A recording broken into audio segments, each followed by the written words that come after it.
Do you believe in the law of attraction? I do. Well, when you say that, I pause. So the fact is, my pause indicates that I don't fully, right? But when you say the law of attraction, that to me means I look at it as, am I attentive to how I'm vibrating to allow those things to manifest and a bit more attentive to that right now? Hi, baby, hop in the Lamborghini. I'm meaty, on me only, I'm meaty. Hi, baby, hop in the Lamborghini. Left for a minute, I did not sweat it. Look at that cash I'm spinning. There it goes. Ladies and gentlemen, welcome another episode of Stroke of Success podcast. Today's guest is someone who I met recently. We're both part of this mastermind program, YouTube, and and monetizing it. And I saw his profile. Like, this guy's big shot. And I'm like, I reached out to him and I heard him in class quite a bit. Humble dude. I reached out to him. I said, Cris, want to talk on my podcast? He goes, let's do it. Cris, thank you for jumping on board, man. Appreciate you. No, I appreciate the opportunity. And like you said, it's funny, you're in real estate and we'll get into that story. I'm in real estate too as well. And I live in a neighborhood that you're very familiar with. So we're destined to be here together today. Exactly. Yeah, one of my best friends lives there. He's been there for about 10 years now, I think. And we both have 2 daughters. Exactly. Yes. Wow. Interesting. Well, let's get started. Cris, where were you born and raised, man? I was born in Puerto Rico. So I'm originally from Puerto Rico. And then when I was about 3rd grade, I came here to the U.S. I initially went to Bridgeport, Connecticut. I don't know if you've ever been to Bridgeport, Connecticut. I lived in not the nicest neighborhood. I always kid around is that before I left Bridgeport, Connecticut, I always thought that when you were done with your running shoes, you tied them together and you threw them over the power lines. Until I get here and I'm like, oh no, they only do that in Bridgeport, Connecticut. And then I came down to Miami when I was a junior in high school, and then I've been here ever since. So Connecticut to Miami. I live in South Florida. If you're familiar with Miami, I actually, when I initially came here, I was living in Liberty City, which I'm not sure if you're Martin Luther Jr. Very familiar.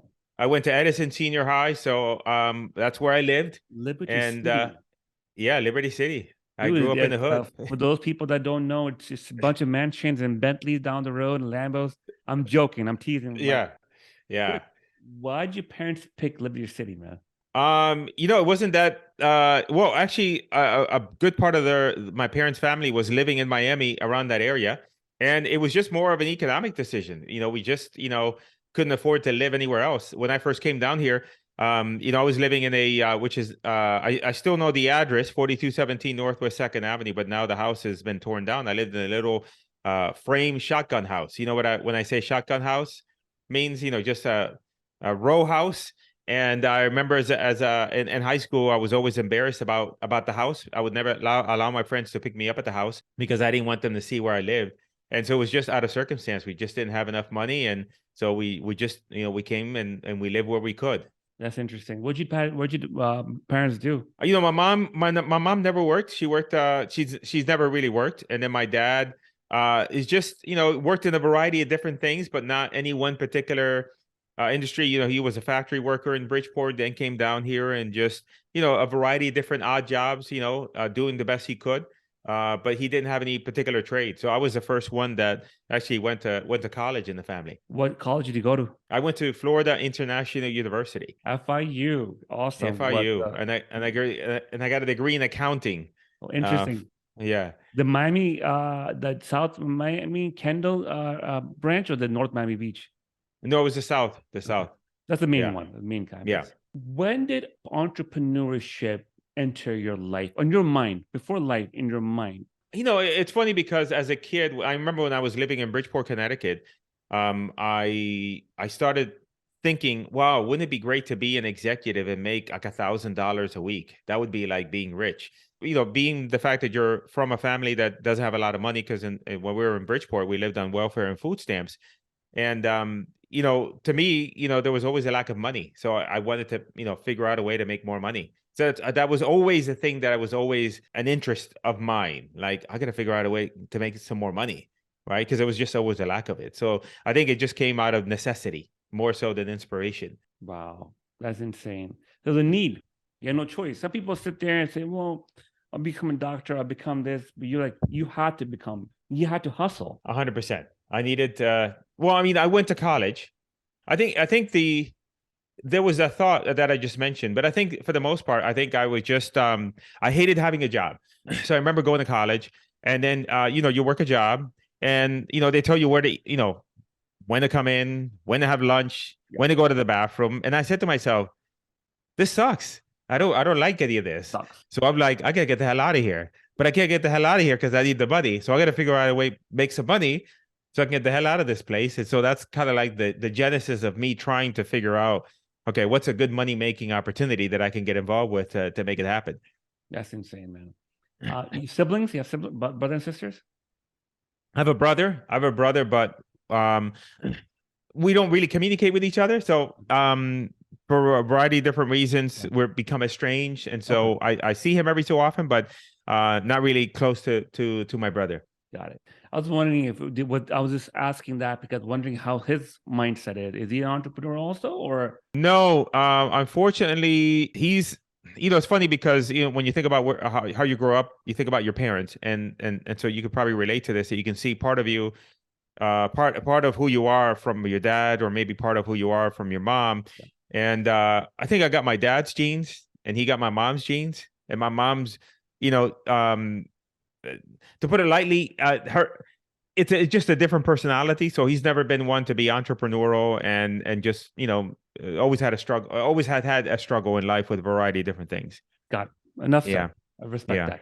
All right, cool. So went to FIU. What'd you do? Well, I went to FIU and I flunked out of school, horrible grades, and I went and I got a real estate license. So I became a real estate agent. What year? And I really, oh my God, this was 1994, 94, something like that. And I got my real estate license, but I was a horrible real estate agent. Right now I weigh about, 198 pounds. Back then I weighed 140. I had one of those remember those old big briefcases that you got at Office Depot. And I had this wonderful black Trans Am. You remember the Kit Knight Rider? I had that with the headers taken out of it. So like whenever I showed up to somebody's house, it sounded like the Indy 500 was outside your house. And so I would show up and then, with a 140-pound guy with a big briefcase and that Trans Am trying to get a listing. And my branch manager, who I then later become good friends with, he had said, it always shocked me when you came to the office and somebody gave you their most prized possession. So I struggled with that. And then I said, you know what, let me go back to school. So I went back to school. I got my degree in accounting and then went back and started to go back into the workplace. And that only lasted about 6 months because then I was like, oh, this sucks. I don't like this. So I said, let me give this real estate again a shot. And so I did that for a bit and it was okay. It's always interesting because my personality is, even though you and I are here, I'm not a natural salesperson. I'm the kind of guy that I would spend all day organizing their CRM and then wait till 5 o'clock to call everybody and then happy that nobody answered at 5 so I can reorganize it for the next day, right?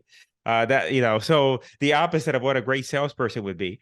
And then as luck would have it, my old manager gave me, ended up calling me and said, hey, I got a great opportunity for you. There's an opportunity for you to be an REO agent, meaning for you to handle the sales of properties that have been taken over foreclosure by the banks. And so I on a whim, I said, sure, this ain't what I'm doing now ain't working. So why don't we try that? And, during that time, just to give you, when I was working as a real estate agent, I had my car repossessed at one point. So it wasn't going too well. So I ended up then going into being an agent for the banks, which was more procedural. You didn't have to go and convince the sellers. They give you the listings, but you have to be very meticulous about processes and systems, which I am. So that worked out really well for me. And so I did that for a couple of years, maybe even longer than a couple of years. Maybe it could have been 3 or 4 years. And then eventually one of the guys that was buying most of my deals, he said to me, hey, why don't you come and work for me and I'll teach you the ropes. And so then I said, sure, let me do it. And it's funny because I remember talking with a friend of mine at the time. I was trying to make that decision to whether or not to leave what I was doing with the banks and do that with him. And my friend told me, if you don't do that right now, I'm going to come to you personally and I'm going to kick your ass. Okay. And so then an opportunity. Yeah, he thought I was afraid, whenever you're venturing into something new. And so he thought it was a great opportunity. And then I went in and I worked with that investor for a year, helping him buy, when I helped him buy 50 properties, he had a couple people working for him, which means I didn't make that much money because they only paid me like $1,000 a property, but I got the opportunity that normally would take somebody a couple years. I got it in like a very finite window. And then what ended up happening was that during that time, he was an investor. So he was buying and selling properties, but the properties he was getting were from the banks. But as this is before the big crash of 2008, so as the market rose, the way foreclosure works is that the bank, let's say if you're in foreclosure, you get you fall behind on payments, but you don't have any equity. So you give it to the bank and the bank takes it back.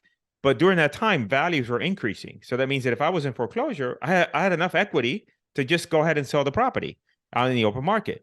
So because of that, banks were getting less and less inventory, right? And so I had this crazy idea of, hey, maybe as a real estate investor, we can go out and target private owners of properties and try to deal with them directly.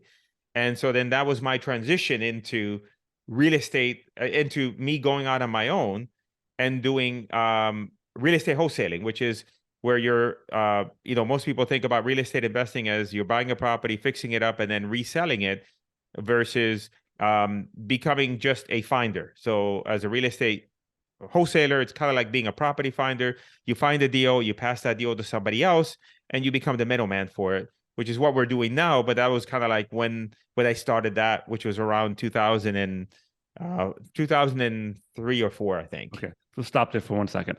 Yeah, sorry, you got to stop me because I've had like okay. I've had boundless energy drinks, brain pills, and coffee. So you gotta you gotta say, Chico, you gotta put a break on that, buddy. No problem, man. So Chico, listen, for those who don't know, right? So I am my day job is a licensed agent. I find buyers call me and sellers call me to find them a house or sell their house. However, my listeners, my viewers on my podcast right now, Chico is talking about something else. All right, Chico, break it down exactly what a wholesaler does. Yeah, so a wholesaler really is really learning how to market and find deals, because most people think about real estate investing in terms of going out and finding a property that's on the market. Maybe it needs a lot of work. You're going to go to the bank, you're going to take money out of your bank account, and you're going to buy this property. You're going to close on it with your own money. And then you're going to hire a contractor to fix up that property and then resell it and make a profit. And so, that has a lot of risk involved, especially if you're brand new, you don't know what you're doing. What we do is we're more of a finder of these deals. So let's say, for example, I go out and I find a property owner that's looking to sell their property, and the property is worth $150, but maybe there's a tenant in there that is a problem. They can't get them out. Maybe the property is 20, 30 years old. They haven't done any repairs to it, and it's just a complete mess. So now that property owner has a couple options. Either A, he can fix it up and then resell it. He can fix it up in order to get it up to market condition, but he may not want to do that, or they may not have the money for it. Or it could be that they just don't want to deal with it. I always give the example of recently I had a car that I owned outright, truck, and I was going to sell that car, and I had the option. One option was for me to take that car and sell it on Craigslist. Sure. And I can get the most money that I could for that car. But I had to put new tires in it. I had to, replace a couple things, and it would take time, but I could get more money. Or I could go to the dealer, and the dealer would give me a certain amount of money. I knew it was going to be less, but they would just take it off my hands that same day. I could walk away. And I knew that they were going to be making more money from it, but I was perfectly okay. So that's what we're talking about here. These sellers are in a situation where they're willing to trade their equity for something else. So, we're never stealing equity, because some people think, if you buy a property for somebody at a discount, are you stealing their equity? No, they're trading their equity for something else. And that is either time, convenience, whatever the situation is. Life situation, right? Yeah. A lot of time. Exactly. So then what we do is that same property that's worth 150, and the seller says, I'll sell it for 75. I'll put it on the contract for 75. And I'll just have an agreement that says to the seller, I'm going to buy your property in 30 days for 75,000. But now I'll take that agreement, that piece of paper in my hand, and I'm going to find another investor in that area that is looking for these type of deals. And I'm going to say, hey, I've got a great deal that's worth 150. Would you want that deal for 90,000. Now remember, I have it on the contract for 75, and I say, "Would you want it for 90?" They'll say, "You know what? I'll take it." I said 95, and they say, "You know what? I'll take it for 90." And I say, "Great." So all I do is I take my contract and I'll sign it over to them, and now they are the ones in 30 days that are going to close on the property. But now I've made $10,000 for doing that. And so it's different because, like, if a conventional real estate agent on a Different. deal that's say 75,000, 6% commission is 4,200 divided by 2. Maybe if you're in a 50% split, everybody's in a different split. But you're not going to make as much as I would on that same house as a wholesaler, right? So that's kind of what we do. We're kind of a middleman, and it doesn't require a license because we're not selling the property. No. Very important. We're selling the contract.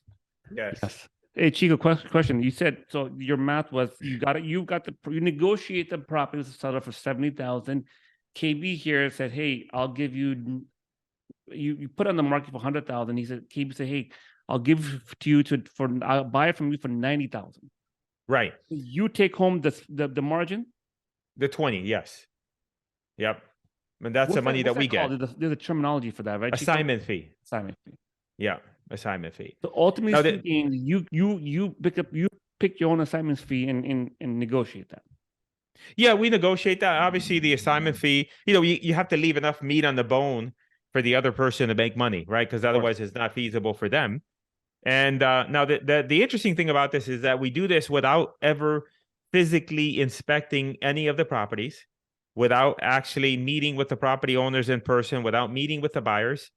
And we're doing it nationwide, all across the country, and places that little towns, big towns, and small towns all across the country. You jumped way too far. Let's go back to the origin, man. So anyways, you got into wholesaling, you left the banking.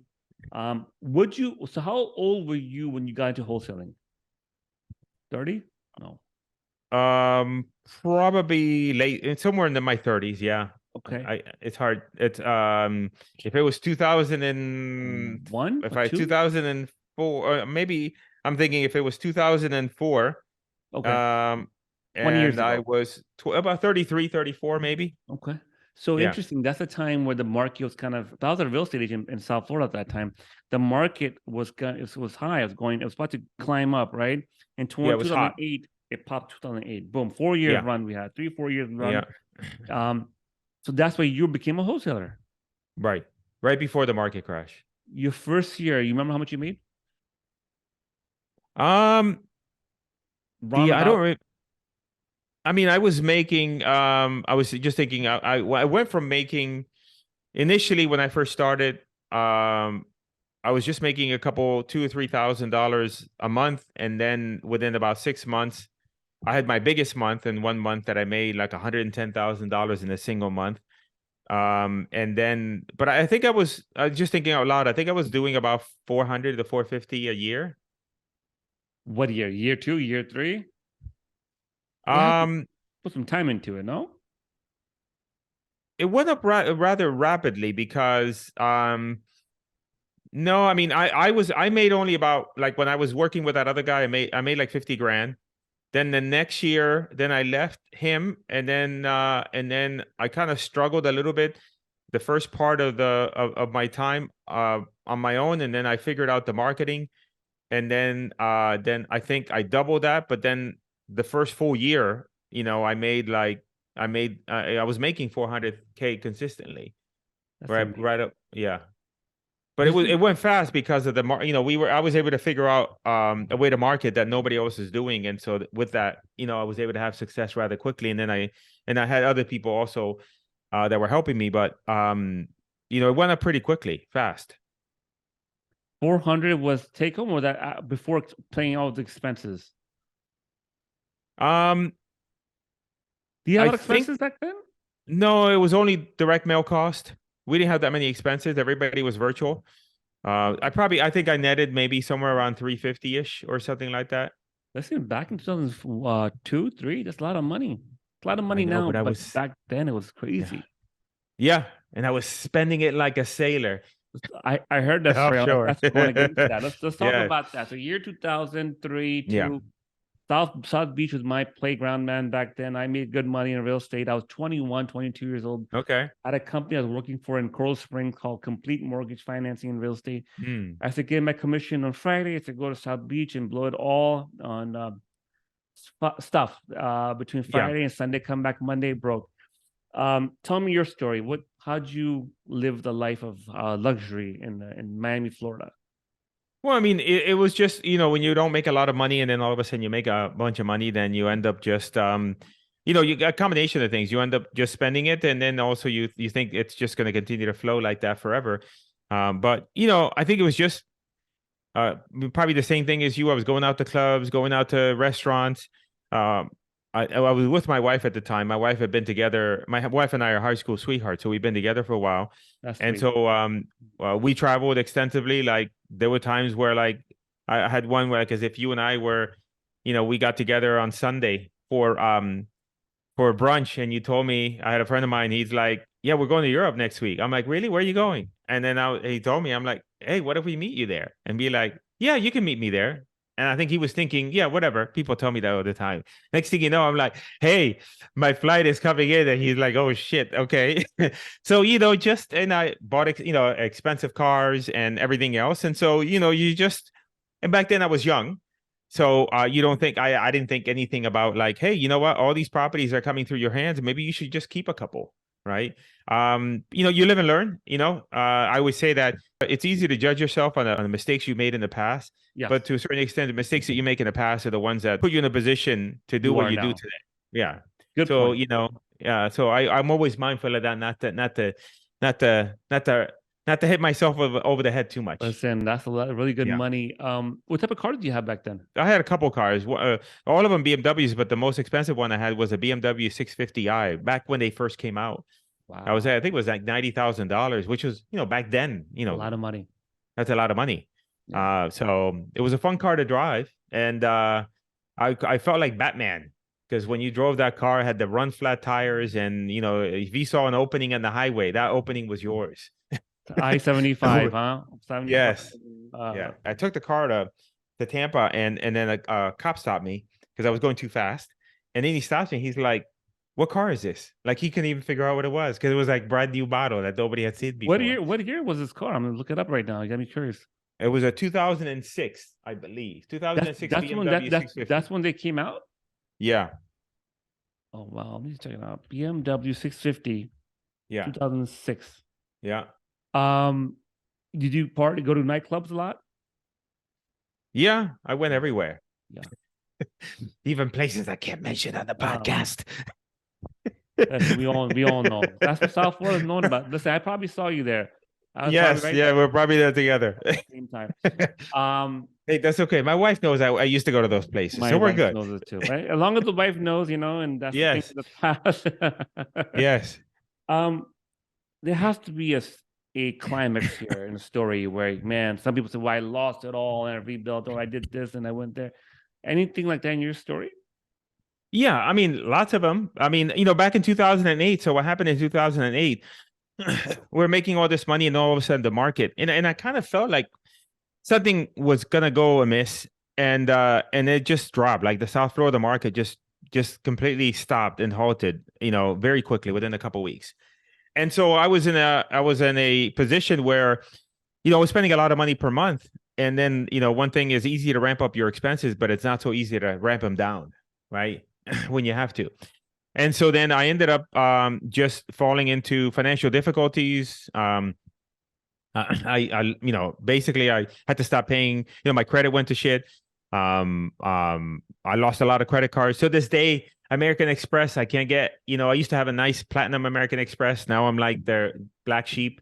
They gave me this shitty card that only has like a $5,000 limit. And they're like, "Sorry, you've had bad history with us. We can't help you." I'm like, that was like so long ago. I got my shit together now.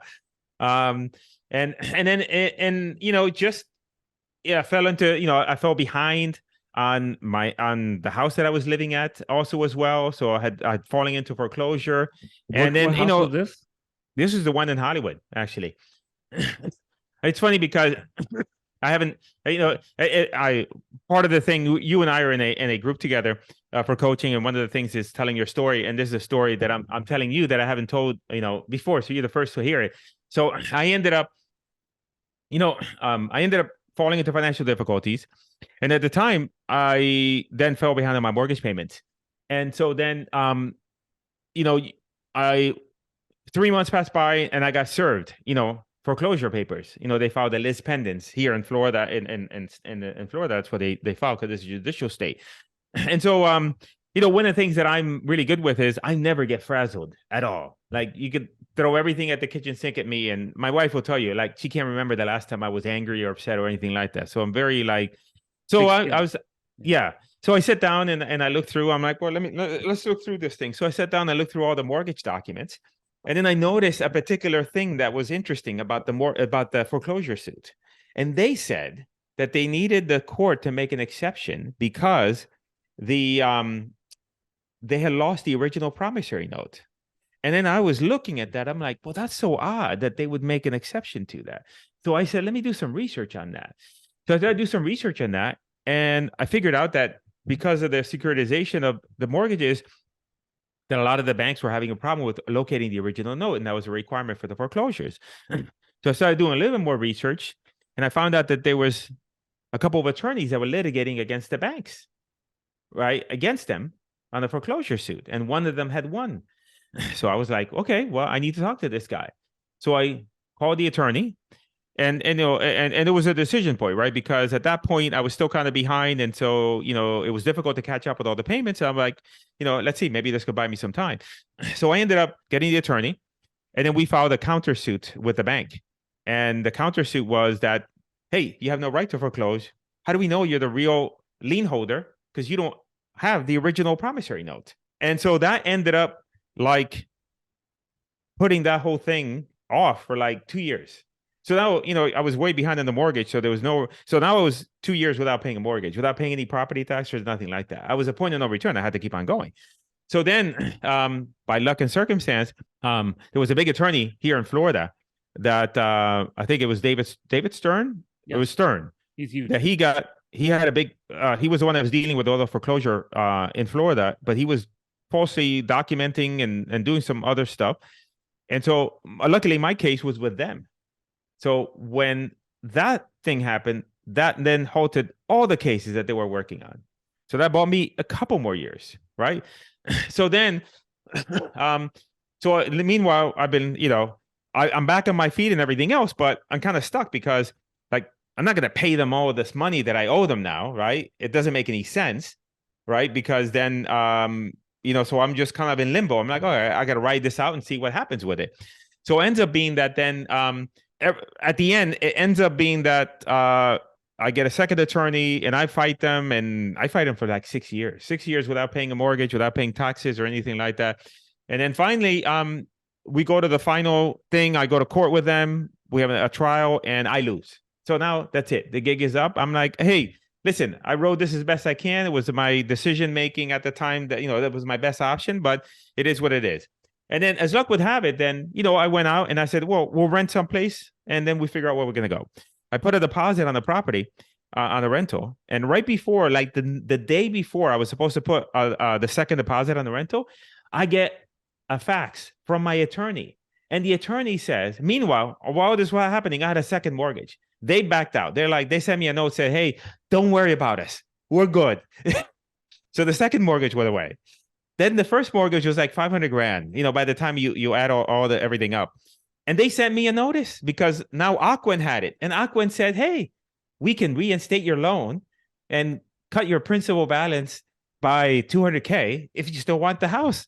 And I was like, fuck it. Yeah, I'll take it. So at the end, I ended up, and I laugh about it, but during that time, it's like, it's problematic because you're in limbo. Like, you're living on with the rest of your life, but then you got this other house that you're not really sure what to do with. Like, you're in this lawsuit and everything else, but you're kind of letting it ride through.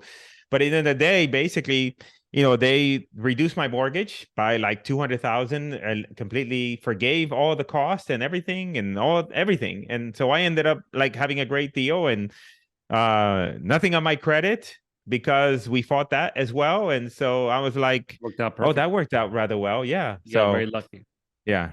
So, I gamed the system, but I mean, sometimes life is a little bit about gaming the system. Sure. Yeah. Sure. I had a previous podcast right before you, and I was asking the physician in Miami, and I go, listen, when you do goal setting, sometimes you'll get a little pushback resistance, that this business you want to do or this deal you want to do is not panning out. Do you, Chico, say, you know what? Fuck that, pardon my language. I'm gonna keep pushing and I'm gonna get it. Or do you say, you know what? This is not meant to be for me from God. Maybe I should go somewhere else. Are you A or B? A is like, nope, no matter what, you're gonna get to it. Or B, you say, you know what? I tried enough. I'm gonna go somewhere else. I'm more stubborn, so I'm more likely to continue to push through. So I'm more pragmatic in the sense of like, just okay, hey, let's evaluate this. What are your assumptions about what you're trying to do here? Are you getting advice from others and everything else? But I tend to be a little bit more on the stubborn side.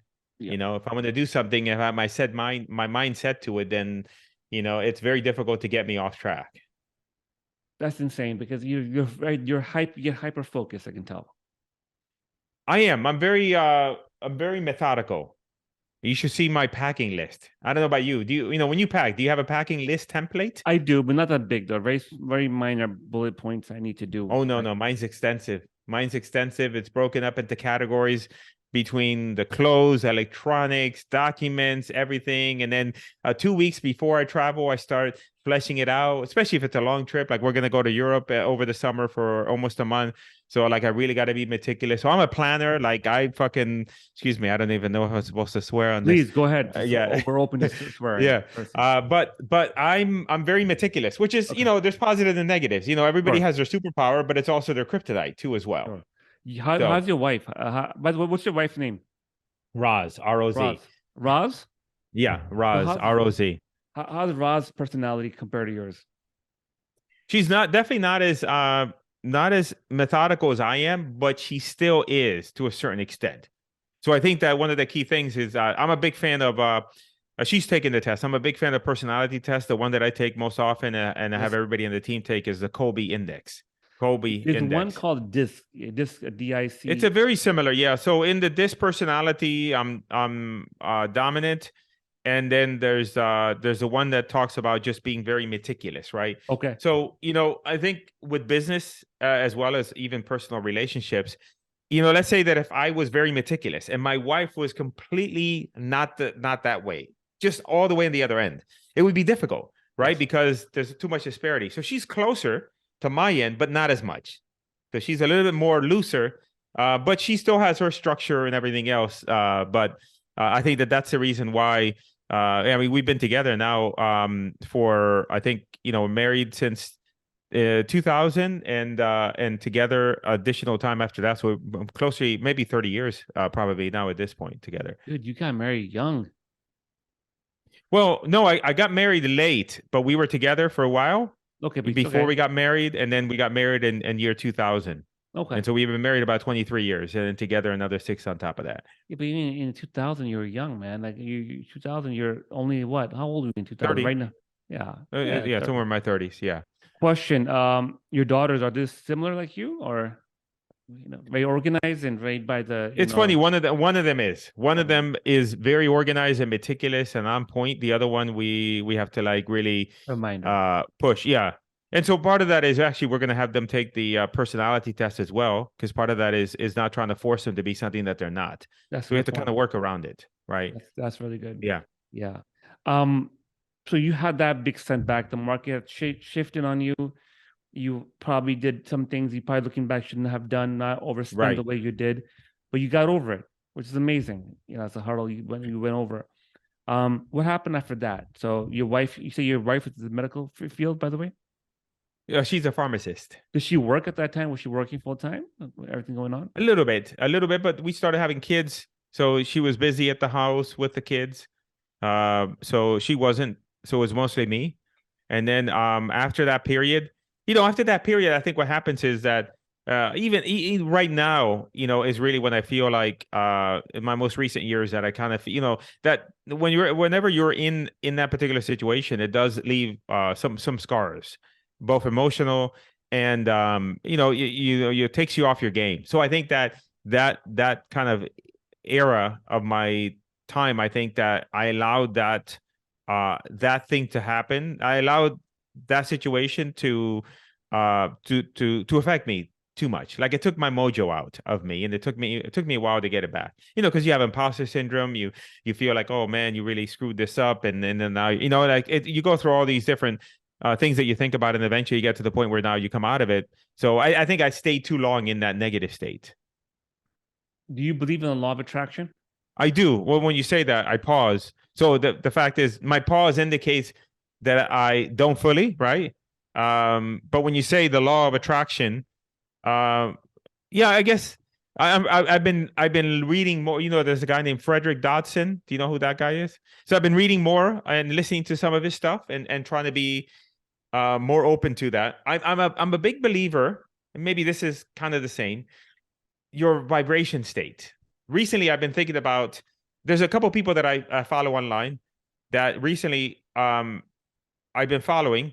One thing when I think about when following people is you got to be mindful of that you don't inadvertently absorb all of the qualities. So you may go and I say that because I'm going to mention who it is, and people will go to that person and be like, "Oh my God, I can't believe you're following that." So you have to take what I tell you with a grain of salt. There's a guy recently I've been following. His name is Wes Watson.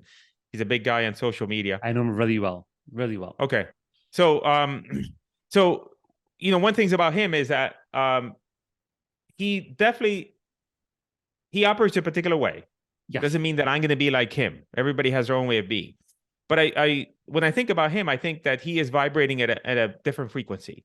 Sure. Because he's allowing things to happen in his life in a way that then is different than others. So when I look at someone like him, it makes me more keen to understanding my vibration that I'm my own vibration, and thinking about how I can change that. And that's, right now I'm working with a NLP coach, neuro-linguistic programming coach, if you're familiar with that. I'm going to talk to you about that. I want his number. I want to get into that. Yeah. So there's a guy, he's helping me with, there's a concept, there's a guy named Steve Andreas who wrote a book called Transformations. And what he's helping me with is, in any change you want to make, you have to change it. There's surface layers, right? So you can do affirmations about how great you are, but if internally your internal belief and identity is that you're not that great, then those affirmations are not going to do that great for you. So you have to change your internal representation of who you believe yourself to be, and then outward, so it's kind of like I always say that the model of achievement that a lot of people strive for is the do have be model, meaning if I do all these things, then I'll finally have all this money and I'll finally become that person I want to be, versus the be do have model, which is you become that person today. You will do everything you want to do, and then you'll have everything you want, but it's a being first. So when you talk about the law of attraction, that to me means I look at it as, how am I attentive to how I'm vibrating to allow those things to manifest in my life? And I feel like I'm a bit more attentive to that right now. Sure. Good point. So I'll give my points on Mr. Watson. His name is, what's his name? Yeah, Wes Watson. Wes Watson. I came across him 2-3 years ago. There's an influencer I follow very closely, Bedros Keuilian. I know of him too as well. Amazing guy in California. I'm trying to get him on my podcast. I kind of like his content. I like Patrick Bet-David very much. Patrick is in South Florida, right near you. Watson, it's a very interesting story, Chico. 5 years out after jail, and he's done really well for himself. He was in South Beach for a mastermind recently. This gentleman who sold a bunch of rehabs. Well, he had Eric Spifford. Spofford, yeah. But me and you follow the same people, man. And I'm looking at Eric very closely and Watson, and It's interesting. You're right. The frequency. I think for me, I think I relate to more for Patrick. He's a father, husband. He's from Iran. And so Yeah. it's sales. Pedro, same thing. But yeah, Eric and Watson a little different. So you're in self-development. So before I get into that, sorry, law of attraction for me, Chico. People say that what you think about, what you say will come true. Yes, but you have to put a law of action. You have to take steps first. You have to Yeah. put in some work. You can't just sit there and say, Ferrari, Lamborghini. And you could, no matter how much you align yourself and your whatever vibration frequency you're doing, vibrating, you have to put some work in. That's a big Yeah. 100%. I mean, NLP, man, talk to me about that. But I had a good buddy of mine came up to me the other day and said, "Hey, man, you have to get an NLP coach." How long you been doing that for? Well, I had been studying NLP off and on for quite a bit of years, but this coach in particular, we're kind of doing a 12-week program. It's just one-on-one. I'm doing one-on-one help with him, and so now we're kind of in the 8th week of that. And it's really there's different ways that people work within NLP. He is working under the umbrella of a self-concept, which is unearthing, hey, what my values are, and then determining my actions based around those values. Like, for example, I'm using an example. Let's say that you want to do something, you want to work out, but you don't work out. I'm just using a very simple Good example. thing. Yeah. But if you're not working out, there's a counter reason for you doing that. There's a benefit that you derive from that, right? And it could be that, let's say, for example, you don't work out because in the morning, I don't know, you spend time with, I'm trying to think about an example that drop the kids off. I have meetings. Yeah, drop the kids off, or you have meetings, and so so there's it's figuring out internally what is it that drives you, so that you can kind of it's hard to describe because it's a complicated model. And the other thing is how you see it. Like, he had me go back through certain experiences in my life and see them in a different way. So going back in my timeline and reevaluating, because, like, for example, you can have an experience where somebody might have that experience and their life be devastated, but then you have the same experience, somebody else could experience the same thing, and yet now that becomes a catalyst for them to have an amazing life. Still the same experience. And so how you look at your past experience is key, but then also sometimes we inadvertently put a negative view on that. And so you can go back and reconfigure that. So then that way, moving forward, it creates a different version and it helps you see the world in a different way. So I'll give you an example. It's from mindset more? Well, I'll give you an example. So this is just the most recent call. So I tend to be an overlearner. Like, I tend to want to, like, if you told me, hey, want to start a YouTube channel, I'm not the kind of guy that says, oh, let me just start doing videos. Like, I want to take a course and then another course after that. And because I want to be sure. So why does that happen? Well, if you look at the past, part of that is happening is because of maybe that I don't want to make a mistake, because maybe when I was young and dealing with my parents, then I got really scolded whenever I made a small mistake. And so now that's the childhood in me bringing that back to the adulthood. So you kind of fix that. But at the same time, then figuring out if that still exists, then is there a different way of looking at it? So one of the things in the last call we talked about, he says, is there a time when you don't do any preparation? Like, you over prepare, like you want to do a video and you do an exhaustive amount of research and unnecessary, but there must be times where you don't. And one of the instances came in, like you. If I'm doing a podcast, I never prepare. He says, do you ever prepare when you're doing an interview? No. He says, why is that? So he says, I feel like whatever is thrown at me, I can handle, and I'll figure, on the fly, I'll figure things out. So then what he had me do is then take that same way of being and then take that and transplant it into those other situations. So then now the way I approach here, I start to look at those other things I'm approaching in that same frame of mind.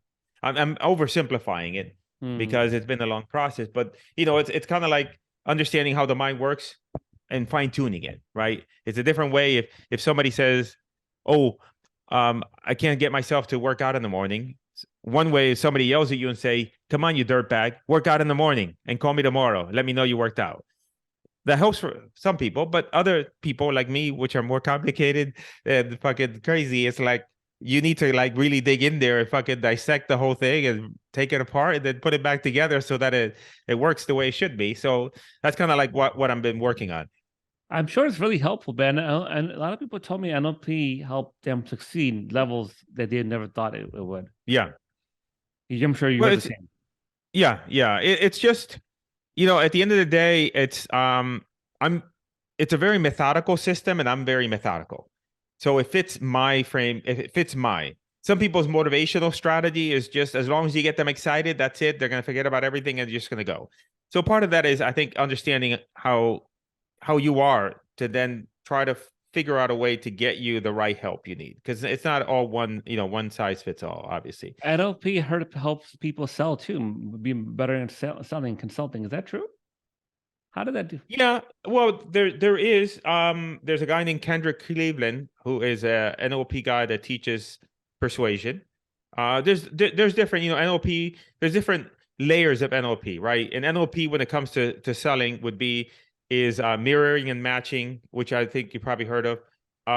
There's language patterns such as embedded commands, presuppositions, and a variety of different other ways of speaking, right? I'm sure you may have heard of open loops. So there's different tactics. There was a guy when I was a real estate agent, I studied under Mike Ferry, and his son Matthew Ferry was a big NLP guy. You're still there. Huh? They're still the coaches. Yeah, but Matthew Ferry was a big NLP guy. He's the one that originally I learned NLP from, and he was more on, just that's why I learned, presupposition, language patterns, and stuff like that. And so, there's a lot of facets, a lot of layers to NLP, which for those of you, I don't know if we mentioned it, but it means neuro-linguistic programming. Yes. And it was created by this guy named Bandler along with Grinder. Who wrote a book called Transformations, which I actually have an original copy of it here behind me. Yeah. And that was the genesis of that. And that was what Anthony Robbins, who many of you have probably heard of, his teachings came originally from there, and he kind of modified them for his own purposes, but that's where it originally came from. Yeah, Tony Robbins, for those who don't know. Yeah, Tony Robbins, yeah. And the myth, the legend. Bob Proctor, have you heard of Bob Proctor? Old gentleman, he passed away now. He talks about to be repetitive. You repetitively imprint an idea in your mind for it to go ahead and manifest. And Chico, I know we don't have much time left over, but quickly, what are you doing now? I see your logo. I love your logo. I love your channel, your social media. I'm impressed. I'm happy to be part of this mastermind we're part of. I got to meet you. Talk to me. What are you doing now?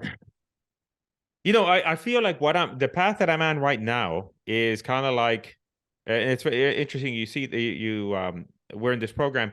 I'm in the process of, the best way I can describe it is how to create the movie of my life, of my own life. And I think about, and it's funny because my logo there, and it wasn't intended to be that way, but it's kind of like the thing I've been thinking about is that how to become the superhero of your own life. And by that I mean, like, you could be a superhero for your parents, for your kids, for the other people around you, and how to be an example for others. And that's where, like, a guy like, so for me, I'm on a journey to I feel like I'm on a journey to reinvent myself. And I'm on a journey to then create that next version of myself. That's why, like, for example, we talked about the Wes Watson. He's the one that got me motivated to work out, because and again, being mindful of you don't have to absorb everybody's, like, when you're following somebody, you have to absorb everything they do. But one of the things that really resonates with me is being a representation, right, of the best version of me. And one of that is being physically fit. When somebody sees you, they're like, okay, at least this guy looks like he has some discipline and he's taking care of himself and being an example. So for me is I'm looking more like what is the life that I want to lead, and how can I be an example for others and become that person as best of my ability. And to me, I want to move. I've been in the real estate niche for a while, so we're looking at maybe spreading out a little bit more. Where my specialty has always been creating information products. Even though I made money in real estate, I've made a significantly more money in the selling, in the selling of information products. And to me, I would like to start teaching people how to do that, using the frameworks that I know, so that if you're somebody that's a thought leader, you should have a course. You should have a way that then people can reach out to you and say, hey, I want to work with you and get help from you, and be able to, expand what you do. Right. So to me, it's like, just going back to what you said, is that's why I like the symbol there. That I had that logo done about a couple of years ago, but it's almost like, if you think about Superman, it's the symbolism. It's kind of like the same, but it's not ego driven. It's like, how do you become the best version of yourself? I love so it. then now people look at you and say, by example, they're like, you're inspiring me become my own version of my best self. I agree with you. That's a Yeah. really good point. All these influencers, self-development people I look up to, I thought about it one day, I love Patrick. I love, Tony Robbins. A huge fanboy of Tony and stuff. But in the end, no one will come save you. Only you can save yourself. Yes. And I think if we can put ourselves in that same pedestal we put PBD or whoever you want to put in there, same way, I think it'll impact our life much more than what we think. Yeah, because if you it's a better thing if I try to change you. That's one option. But if I change myself in a way that makes you look to me and say, wow, I'm really, you have inspired me, Chico, to do better than what I'm doing now. And now that is a more impactful change because it comes from internal or from you. But at the same time, it's like you're leading by example. As a leader, you have to, right? I mean, that's Right. that's a part of it. So Chico, your YouTube channel, what are you doing on your YouTube right now? What are you doing with it? Right now we're in the cohort, but I'm trying to figure out what I want to do, because the real estate channel has been in real estate. But I feel that I don't want to make real estate content like I did before. So I want to kind of expand. And part of that is, aspirations of expanding, but at the same time, as we all suffer, is through the fear of leaving the safe nest that you always resided in. And now you're moving into a new place that is uncertain, and you don't have, you're not really sure how it's going to work out. And so part of that is having the courage to move forward and expanding into that next, into whatever that next endeavor is going to be. So for me, it's just, I want to widen the audience and talk about other things. And I think that the best thing, I always find that the best content is to share the journey that you're on right now with other people, because through that journey, then they also affect their own journey. And so that's the thing I've been thinking about, is changing my content to be just more on what is the journey that I'm on, including all the trials and tribulations and the bumps and the bruises, and that way other people can benefit from it. That's beautiful. That's awesome. Chico, where can we find you? Everybody always asks me that. And what's great is Google knows where to find me. So you can either just type my name into YouTube, just type in Cris Chico, you'll see my channel. You can also visit my website, chrischico.com. Okay. And I'm also on Instagram under the same handle, just my name. Cris Chico is without an H. So it's CRISCHICO. But if you type that into Google, I know I made it. You know when I know I made it?